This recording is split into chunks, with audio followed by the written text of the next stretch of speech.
Hello friends, ಎಲ್ರಿಗೂ ನಮಸ್ಕಾರ. ಇವತ್ತಿನ ವಿಡಿಯೋದಲ್ಲಿ ನಮ್ಮ ಅಜ್ಜಿಗಳ ಕಾಲದಿಂದಲೂ ಮಾಡ್ತಕ್ಕಂಥ ಒಂದು ಹಪ್ಪಳದ ರೆಸಿಪಿನ ನಿಮ್ಮ ಜೊತೆ ಶೇರ್ ಮಾಡ್ತಾ ಇದ್ದೀನಿ.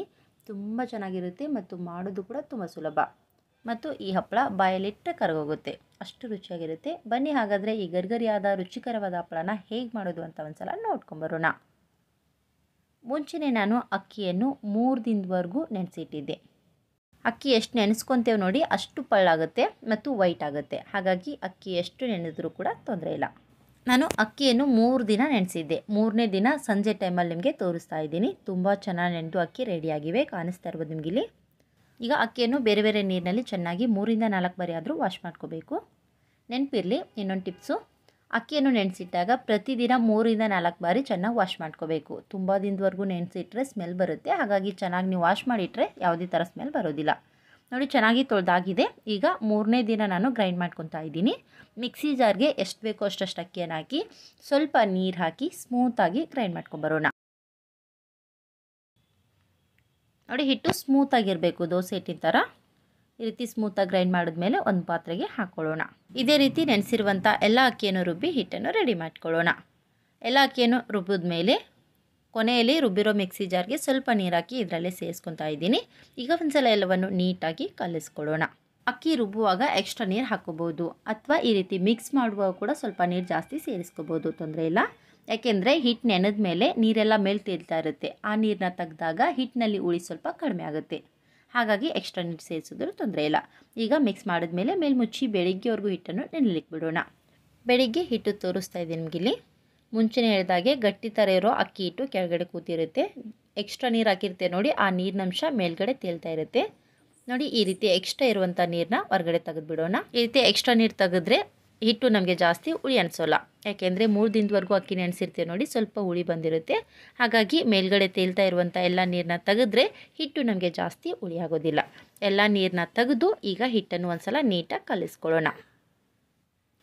ಹಿಟ್ಟು ನೆನೆಸಿದಾಗ ಎಷ್ಟು ನೀರಿರುತ್ತೆ ನೋಡಿ, ಆ ಎಲ್ಲ ನೀರನ್ನ ನೀಟಾಗಿ ಸೋಸಿಬಿಟ್ಟು ಈ ರೀತಿ ಮಿಕ್ಸ್ ಮಾಡಿದ್ಮೇಲೆ ಇನ್ನೂ ಬೇಕಂದರೆ ಎಕ್ಸ್ಟ್ರಾ ನೀರು ಹಾಕಿ ಕಲಿಸ್ಕೊಳ್ಳಿ.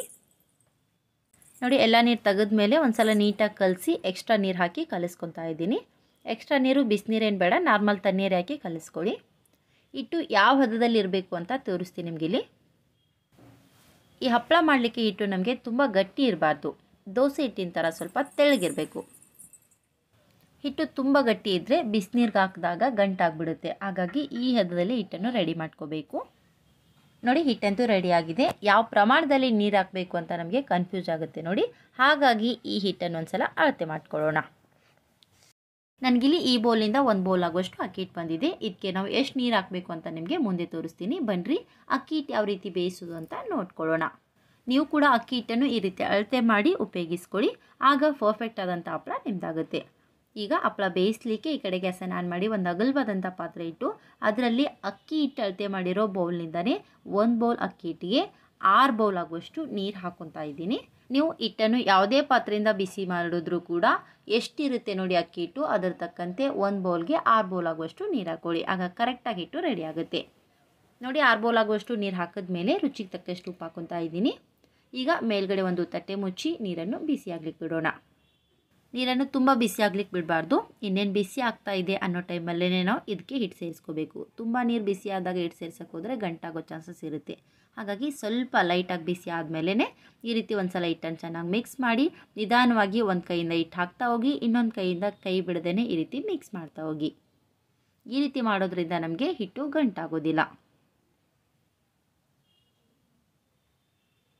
ಇದೇ ರೀತಿ ಕೈ ಬಿಡದೇ ಹಿಟ್ಟು ಸ್ವಲ್ಪ ಗಟ್ಟಿಯಾಗೋವರೆಗೂ ಕಲಿಸ್ತಾನೆ ಇರೋಣ.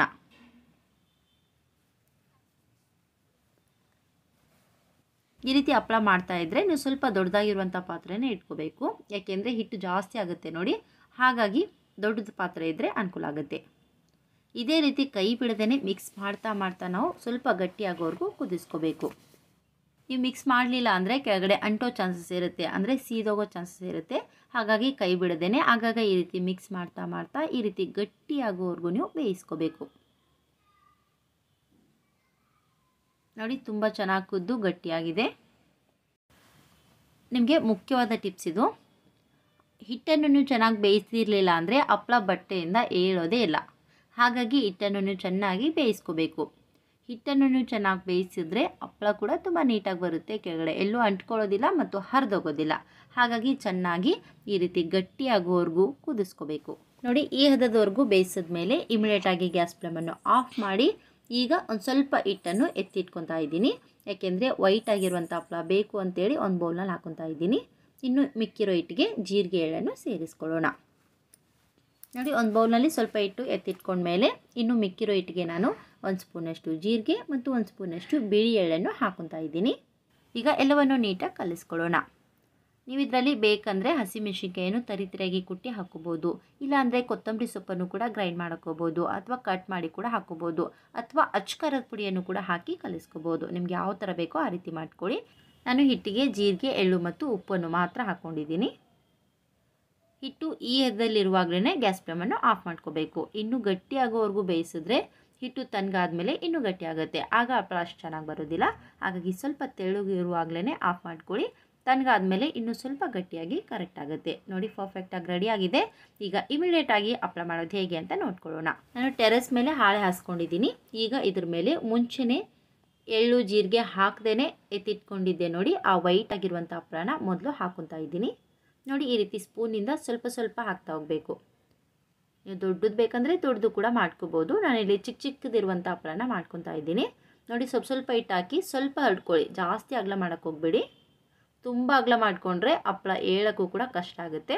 ಹಾಗಾಗಿ ಸ್ವಲ್ಪ ಸ್ವಲ್ಪ ಹಾಕಿ ಈ ರೀತಿ ಜಸ್ಟ್ ಅಗಲ ಮಾಡಿದ್ರೆ ಸಾಕು.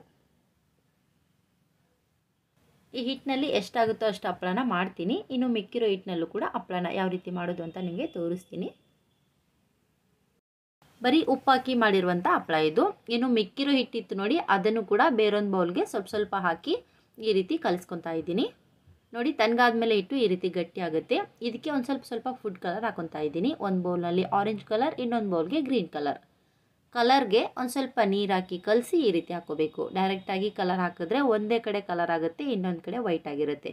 ಹಾಗಾಗಿ ಕಲರಲ್ಲಿ ಸ್ವಲ್ಪ ನೀರು ಹಾಕಿ ಕಲಸಿ ಈ ರೀತಿ ಹಿಟ್ಟಿಗೆ ಹಾಕಿ ಕಲಿಸ್ಕೊಳ್ಳಿ. ನಿಮ್ಗೆ ಯಾವ ಕಲರ್ ಇಷ್ಟನೋ ಆ ರೀತಿ ಮಾಡ್ಕೋಬೋದು. ನೋಡಿ, ಚೆನ್ನಾಗಿ ಈ ರೀತಿ ಕಲಿಸ್ಬಿಟ್ಟು ನಾವು ಹಪ್ಪಳನ ಯಾವ ರೀತಿ ಮಾಡೋದು ಅಂತ ನೋಡ್ಕೊಳ್ಳೋಣ. ಒಂದೇ ಹಿಟ್ಟಿನಲ್ಲಿ 3 ಇಂದ 4 ಕಲರ್ ಹಪ್ಪಳನ ಮಾಡ್ಕೋಬೋದು. ತುಂಬ ಚೆನ್ನಾಗಾಗುತ್ತೆ, ನೋಡಲಿಕ್ಕೂ ಕೂಡ ತಿನ್ನಲಿಕ್ಕೂ ಕೂಡ. ನಾನು ಆರೆಂಜ್ ಕಲರ್ ಹಾಕಿದ್ದೆ, ಇಲ್ಲಿ ಯೆಲ್ಲೋ ಕಲರ್ ಬಂದಿದೆ. ನೋಡಿ, ಸ್ವಲ್ಪ ಹಿಟ್ಟು ಹಾಕಿ ಹರಡ್ಕೊಳ್ಳಿ. ಜಾಸ್ತಿ ತೆಳ್ಳಗೆ ಮಾಡಿದ್ರು ಕೂಡ ಹಪ್ಪಳ ಏಳೋದಿಲ್ಲ. ನೀವು ಹಪ್ಪಳವನ್ನು ಈ ರೀತಿ ಹಾಳೆ ಮೇಲೂ ಕೂಡ ಹಾಕೋಬೋದು, ಅಥವಾ ಬಟ್ಟೆ ಮೇಲೂ ಕೂಡ ಹಾಕೋಬೋದು. ಇದೇ ರೀತಿ ಇನ್ನೊಂದು ಕಲರಲ್ಲಿರುವಂಥ ಹಪ್ಪಳವನ್ನು ಕೂಡ ಮಾಡಿ ತೋರಿಸ್ತಾ ಇದ್ದೀನಿ ನಿಮಗಿಲ್ಲಿ. ಒಂದೇ ಹಿಟ್ಟಿನಲ್ಲಿ ಸ್ವಲ್ಪ ಎಲ್ಲ ಥರ ಕಲರ್ ಹಾಕಿ ಮಾಡಿದಾಗ ಕಲರ್ಫುಲ್ಲಾಗಿ ಹಪ್ಪಳ ತುಂಬ ಚೆನ್ನಾಗಿ ಕಾಣಿಸುತ್ತೆ.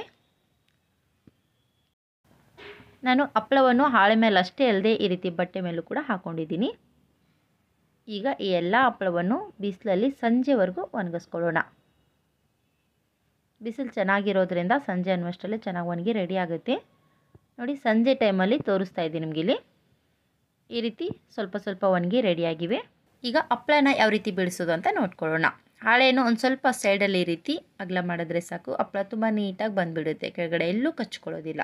ಹಪ್ಪಳ ಸ್ವಲ್ಪ ದಪ್ಪ ಹಾಕಿರೋದ್ರಿಂದ ಮೊದಲನೇ ದಿನ ಮಧ್ಯದಲ್ಲಿ ಈ ರೀತಿ ಹಸಿ ಇರುತ್ತೆ, ಅದನ್ನು ಈ ರೀತಿ ಉಲ್ಟಾ ಮಾಡಿ ತಟ್ಟೆಯಲ್ಲಿ ಇಟ್ಕೊಳ್ಳಿ.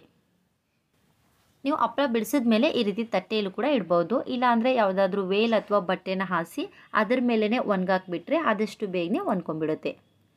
ನೋಡಿ, ಎಲ್ಲ ಹಾಳೆ ಮೇಲೆ ಹಾಕಿದ್ದೆ ನೋಡಿ, ಆ ಎಲ್ಲ ಹಪ್ಪಳನ ಕೂಡ ಬಿಡಿಸಿ ತೋರಿಸ್ತಾ ಇದ್ದೀನಿ ನಿಮಗಿಲ್ಲಿ. ಹಾಳೆ ಮೇಲೆ ತುಂಬ ಸುಲಭವಾಗಿ ಬಿಡಿಸ್ಕೋಬೋದು ಅನ್ಬೋದು, ಆದರೆ ಬಟ್ಟೆ ಮೇಲೂ ಕೂಡ ತುಂಬ ಸುಲಭವಾಗಿ ನಾವು ಬಿಡಿಸ್ಕೋಬೋದು. ಬಟ್ಟೆ ಮೇಲೂ ಬಿಡಿಸೋದು ಹೇಗೆ ಅಂತ ತೋರಿಸ್ತೀನಿ. ನೋಡಿ, ಬಟ್ಟೆ ಮೇಲೆ ಇಷ್ಟು ತೆಳ್ಳಗಿದೆ ಅಲ್ವಾ, ನಾವು ಯಾವ ರೀತಿ ಬಿಡಿಸೋದು ಅಂತ ಯೋಚನೆ ಮಾಡ್ತಾ ಇದ್ದೀರಲ್ವಾ, ಹಾಗೇನಿಲ್ಲ. ನೋಡಿ, ಈ ರೀತಿ ಬಟ್ಟೆ ಮೇಲೆ ಹಾಕಿರುವಂತಹ ಹಪ್ಪಳವನ್ನು ಈ ರೀತಿ ಬಟ್ಟೆ ಉಲ್ಟಾ ಮಾಡ್ಕೋಬೇಕು. ನೋಡಿ, ಹಪ್ಪಳ ಒಳಗಡೆ ಇರಬೇಕು, ಹಿಂದ್ಗಡೆ ಇರುವಂಥ ಬಟ್ಟೆನ ಈ ರೀತಿ ಉಲ್ಟಾ ಮಾಡ್ಕೊಳ್ಳಿ. ಆಮೇಲೆ ಇದ್ರ ಮೇಲ್ಗಡೆ ಸ್ವಲ್ಪ ನೀರನ್ನ ಸಿಂಪಡಿಸ್ಕೊಳ್ಳೋಣ. ತಣ್ಣೀರಿದು, ಬಿಸಿನೀರಲ್ಲ. ನೀರು ನೀವು ಸ್ವಲ್ಪ ಹಾಕ್ಕೊಂಡ್ರೆ ಹಪ್ಪಳ ಅಷ್ಟು ನೀಟಾಗಿ ಬರೋದಿಲ್ಲ, ಕೆಳಗಡೆ ಕಚ್ಕೊಳ್ಳುತ್ತೆ, ಹರಿದೋಗುತ್ತೆ. ಹಾಗಾಗಿ ನೀರು ಸ್ವಲ್ಪ ಜಾಸ್ತಿನೇ ಹಾಕಿ ಒಂದು 5 ನಿಮಿಷ ಆಗಿ ಬಿಟ್ಬಿಡ್ರಿ. ಒಂದು 5 ನಿಮಿಷ ಆದಮೇಲೆ ಸೈಡಲ್ಲಿ ಬಟ್ಟೆಯನ್ನು ಈ ರೀತಿ ಸ್ವಲ್ಪ ಜಗ್ಗಿ ಹಪ್ಪಳನ ತೆಗೆದ್ರೆ ತುಂಬ ನೀಟಾಗಿ ಬರುತ್ತೆ, ಕೆಳಗಡೆ ಎಲ್ಲೂ ಕಚ್ಕೊಳ್ಳೋದಿಲ್ಲ. ಇದೇ ರೀತಿ ಎಲ್ಲ ಹಪ್ಪಳನ ಬಿಡಿಸಿ ಇನ್ನೊಂದು ದಿನ ಬಿಸಿಲಲ್ಲಿ ಒಣಗಿಸಿ ರೆಡಿ ಮಾಡ್ಕೊಳ್ಳಿ. ನೋಡಿ, ಇನ್ನೊಂದು ದಿನ ಬಿಸಿಲಲ್ಲಿ ಒಣಗಿದಾಗ ಈ ರೀತಿ ರೆಡಿ ಆಗುತ್ತೆ. ಹಪ್ಪಳ ತೆಳ್ಳಗಿರೋದ್ರಿಂದ ಒಣಗಲಿಕ್ಕೆ ಜಾಸ್ತಿ ಟೈಮ್ ಏನು ಬೇಕಾಗೋದಿಲ್ಲ. ಇನ್ನೊಂದು ದಿನ ಈ ರೀತಿ ಬಿಸಿಲಲ್ಲಿ ಇಟ್ಟರೆ ಸಾಕು, ಆದಷ್ಟು ಬೇಗನೆ ಒಣಗಿ ರೆಡಿ ಆಗುತ್ತೆ. ತುಂಬ ದಿನದವರೆಗೂ ಇಡ್ತೀನಿ ಅನ್ನೋದಾದರೆ ಇನ್ನೊಂದು ದಿನ ಅಥವಾ 2 ದಿನ ಬಿಸಿಲಲ್ಲಿ ಒಣಗಿಸ್ಕೋಬೋದು. ನೋಡಿ ತುಂಬ ಚೆನ್ನಾಗಿ ರೆಡಿಯಾಗಿವೆ. ಈಗ ಫ್ರೈ ಮಾಡಿದ್ರೆ ಹೇಗಿರುತ್ತೆ ಅಂತ ತೋರಿಸ್ತೀನಿ ನಿಮಗಿಲ್ಲಿ. ಕಾದಿರುವಂಥ ಎಣ್ಣೆಗೆ ಈ ರೀತಿ ಒಂದೊಂದಾಗಿ ಹಾಕಿದ್ರೆ ಸಾಕು, ತುಂಬಾ ಚೆನ್ನಾಗಿ ಹರಡುತ್ತೆ. ಆದಷ್ಟು ಬೇಗನೆ ಕೂಡ ಫ್ರೈ ಆಗುತ್ತೆ. ಇದೇ ರೀತಿ ನಿಮ್ಗೆ ಎಷ್ಟು ಬೇಕೋ ಅಷ್ಟು ಹಪ್ಪಳನ ಆದಷ್ಟು ಬೇಗನೆ ಫ್ರೈ ಮಾಡ್ಕೊಂಡು ತಿಂತಾ ಇರ್ಬೋದು. ತುಂಬ ರುಚಿಯಾಗಿರುತ್ತೆ ಮತ್ತು ಫಟಾಫಟ್ ಅಂತ ಕೂಡ ರೆಡಿ ಆಗುತ್ತೆ. ಈ ಬೇಸಿಗೆ ಟೈಮಲ್ಲಿ ಈ ರೀತಿ ಹಪ್ಪಳನ ಮಾಡಿ ಸ್ಟೋರ್ ಮಾಡಿ ಇಟ್ಕೊಂಡ್ಬಿಟ್ರೆ ನಿಮ್ಗೆ ಯಾವಾಗ ಬೇಕೋ ಆವಾಗ ತಕ್ಷಣಕ್ಕೆ ಈ ರೀತಿ ಎಣ್ಣೆಲಿ ಹಾಕ್ಕೊಂಡು ಫ್ರೈ ಮಾಡ್ಕೊಂಡು ತಿಂತಾ ಇರ್ಬೋದು. ತುಂಬ ರುಚಿಯಾಗಿರುತ್ತೆ ಮತ್ತು ಎಷ್ಟೇ ದಿನ ಇಟ್ಟರು ಕೂಡ ಹಾಳಾಗೋದಿಲ್ಲ. ಬಿಸಿ ಎಣ್ಣೆಯಲ್ಲಿ ಒಂದೊಂದು ಹಾಕಿ ಕೂಡ ಫ್ರೈ ಮಾಡ್ಕೋಬೋದು, ಅಥವಾ ಈ ರೀತಿ ಒಟ್ಟೊಟ್ಟಿಗೆ ಹಾಕಿ ಫ್ರೈ ಮಾಡಿದ್ರೂ ಕೂಡ ತುಂಬಾ ಚೆನ್ನಾಗಿರುತ್ತೆ. ಫ್ರೈ ಆಗಲಿಕ್ಕೆ ಜಾಸ್ತಿ ಟೈಮ್ ಕೂಡ ಬೇಕಾಗೋದಿಲ್ಲ. ನೋಡಿದ್ರಲ್ವಾ ಫ್ರೆಂಡ್ಸ್, ತುಂಬ ಸುಲಭವಾಗಿ ಕಲರ್ಫುಲ್ ಆದಂಥ ಹಪ್ಪಳನ ಹೇಗೆ ಮಾಡೋದು ಅಂತ. ನೋಡಿ ತುಂಬಾ ಕ್ರಿಸ್ಪಿಯಾಗಿರುತ್ತೆ. ನೋಡ್ಲಿಕ್ಕೆ ಅಷ್ಟೇ ಅಲ್ಲದೆ ಈ ಹಪ್ಪಳ ತಿನ್ನಲಿಕ್ಕೂ ಕೂಡ ತುಂಬಾ ರುಚಿಯಾಗಿರುತ್ತೆ. ಈ ರೀತಿ ಹಪ್ಪಳನ ನಮ್ಮ ಅಮ್ಮ ನಮ್ಮ ಅಜ್ಜಿಗಳು ಮಾಡ್ತಾಯಿದ್ರು. ನಿಜವಾಗ್ಲೂ ತುಂಬ ಚೆನ್ನಾಗಿ ಆಗ್ತಾಯಿತ್ತು. ಹಾಗಾಗಿ ನಾನು ಕೂಡ ಒಂದು ಸಲ ಟ್ರೈ ಮಾಡಿದೆ, ತುಂಬ ಚೆನ್ನಾಗಿ ಬಂದಿತ್ತು. ಹಾಗಾಗಿ ನೀವು ಕೂಡ ನಿಮ್ಮ ಮನೆಯಲ್ಲಿ ಒಂದು ಸಲ ಟ್ರೈ ಮಾಡಿರಿ. ಟೇಸ್ಟು ಯಾವ ರೀತಿ ಇತ್ತು ಅಂತ ನನಗೆ ಕೆಳಗಡೆ ಕಮೆಂಟ್ಸ್ ಮಾಡಿ ತಿಳಿಸಿರಿ. ಮತ್ತೊಂದು ಹೊಸ ರೆಸಿಪಿಯೊಂದಿಗೆ ನಿಮ್ಮ ಜೊತೆ ಸಿಗ್ತೀನಿ. ಟೇಕ್ ಕೇರ್, ಬಾಯ್ ಬಾಯ್.